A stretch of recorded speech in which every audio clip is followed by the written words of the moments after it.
Buen día, traders. Habla Nino Di Russo. Hoy es viernes 23 de agosto del 2024. Son 5:52 AM en Chandler, Phoenix, Arizona. 9:52 en Buenos Aires. Faltan 38 minutos para la apertura de los mercados. Vamos a empezar el briefing de hoy analizando el cierre de los mercados ayer, en el que la volatilidad subió el 7,87% y como les decía, el riesgo era que rebotara en la SMA de 200 y es lo que empezó a ocurrir. La vela quedó atrapada entre la SMA de 50 y el Trendinator y bueno, vamos a ver cómo sigue. Fíjense, el histograma está alcista, pero esto no tiene buena pinta.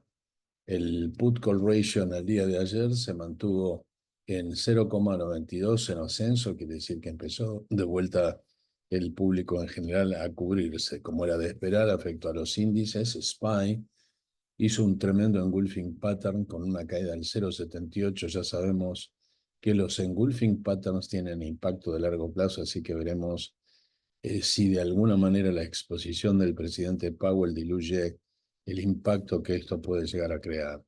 En el caso del Nasdaq, la caída fue mayor, 1,59 abajo. Fíjense el tremendo engulfing pattern que incluso testeó la SMA de 50 y de alguna manera rompió la línea de tendencia que este rebote en B corta había creado. En el caso del resto de los índices, comenzando con Russell 2000, la evolución ayer fue del 0,88% abajo con un engulfing pattern.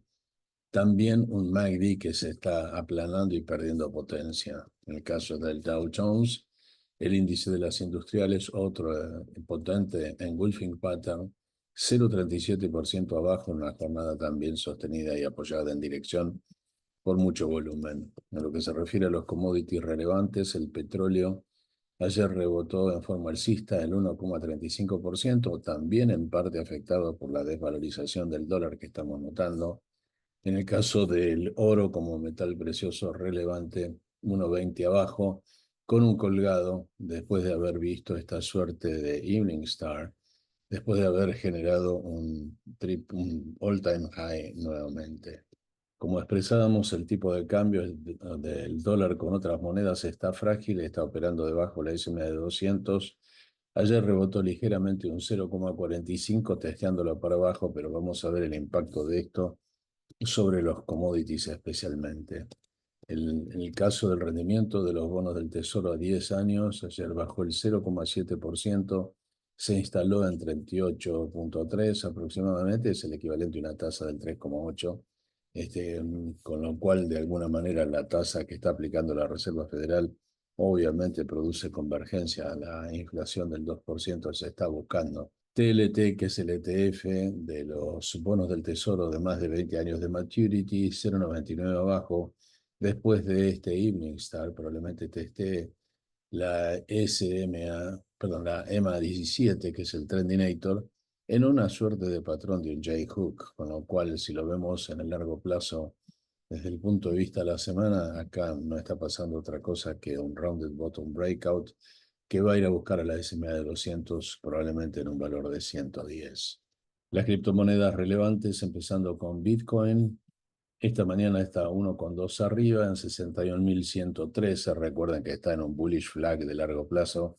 En el caso de Ethereum, la otra criptomoneda relevante, también este dato es de esta mañana, $2.665, un 1,61% arriba, debajo del EMA 17 y en una falla típica por ahora de Blue Eyes. Las empresas argentinas relevantes, Grupo Galicia, 2,23 abajo, haciendo piso en el Trendinator, la EMA 17.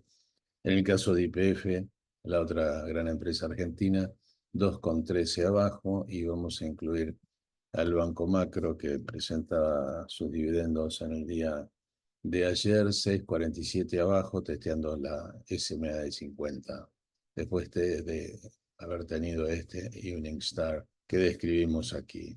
Mercado Libre, un 0,93 abajo en $1.988. Por otro lado, Globant, el otro unicornio argentino, la evolución en el día de ayer, 3,25 abajo, un engulfing pattern que llegó a perforar la SMA de 200.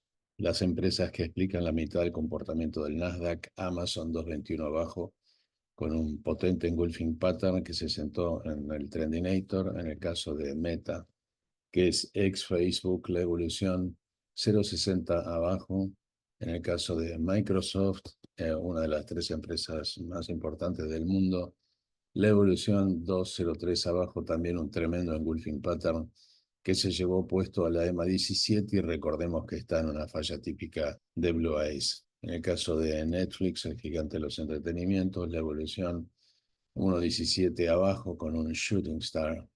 Google 1.24 abajo, también un engulfing pattern que de alguna manera se llevó puesto a la EMA 17, recordando que está en una falla típica de Blue Eyes con la SMA de 50 completamente curva. En el caso de Apple, la evolución ayer fue del 0,83% abajo, también un engulfing pattern como el resto de las grandes empresas americanas. En el caso de Tesla, el gigante de los autos eléctricos, la evolución con un tremendo engulfing pattern que asimila a un Evening Star 5.65 abajo y se llevó puesta la SMA de 50 y el Trendinator. Vamos a incluir a Nvidia entre los papeles relevantes del Nasdaq, que ayer hizo un engulfing pattern 3.70 abajo sin llegar a perforar a la SMA de 50. Y también vamos a incluir a ARM, integrador de soluciones, muy relevante en este momento, 1,13 abajo, que está lateralizando sentadito sobre el Trendinator. Las empresas que fabricantes de autos eléctricos que completan el panel del sector, 7,54 arriba en el caso de Lucid, en el caso de NIO, fabricante de autos eléctricos de capital chino, sin cambios, quedó sentado sobre el Trendinator. En el caso de Soxele, el ETF apalancado de los microchips, ayer tuvo una muy fuerte caída con un enorme engulfing pattern, 10,11 abajo, que se llevó puesto a la SMA de 200 y se llevó puesto también al Trendinator, así que veremos cómo continúa en el día de hoy. En lo que se refiere a ARC, el ETF de innovación de Cathie Woods, un engulfing pattern 2,98 abajo. En el caso del ABU, el ETF de las biotecnológicas, un engulfing pattern 4,87 abajo, y Macy's, que desencantó a los inversores, 1,81 abajo, en este patrón de letra H, que es un patrón bajista, muy probablemente vuelva a tocar el fondo que hizo en los días de agosto, al principio de mes. Las bolsas de Europa, Oriente Medio y África optimistas, todas en alza, Asia y Pacífico lo mismo, con la excepción de Hong Kong, pero el resto está alcista.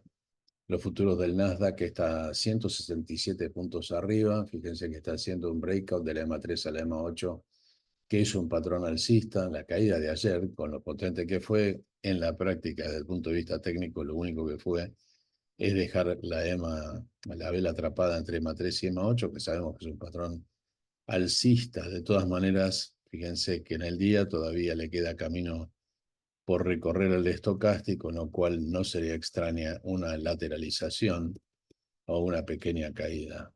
Standard & Poor's está 34 puntos arriba, mismos comentarios del Nasdaq, la vela está atrapada por romper la EMA 3.